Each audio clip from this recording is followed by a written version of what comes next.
अस्सलाम वालेकुम प्यारे बच्चों, कैसे हैं आप सब।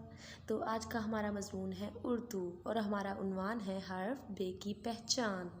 तो आप देख सकते हैं स्क्रीन पर आपको क्या नज़र आ रहा है, हर्फ बे।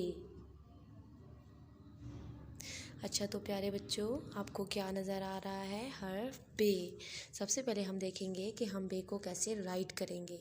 हम स्टार्ट के ऊपर से स्टार्ट करेंगे, ऐसे इसको आगे लेके जाएंगे और फिर इधर से बे को टर्न कर देंगे और हम बे का बनाएंगे डॉट। बे के कितने डॉट्स होते हैं, 1 डॉट।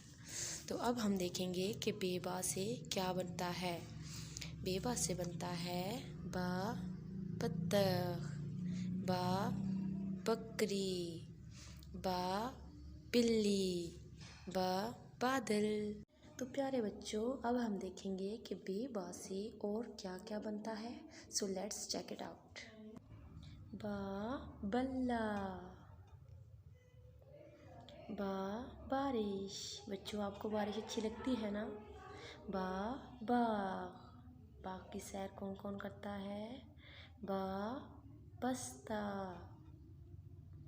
बा बेंच। तो बच्चों आज हमने क्या रीड किया, हर्फ बे। ओके, तो अब हम मिलेंगे हमारे नेक्स्ट लेक्चर में। तब तक के लिए अल्लाह हाफिज़।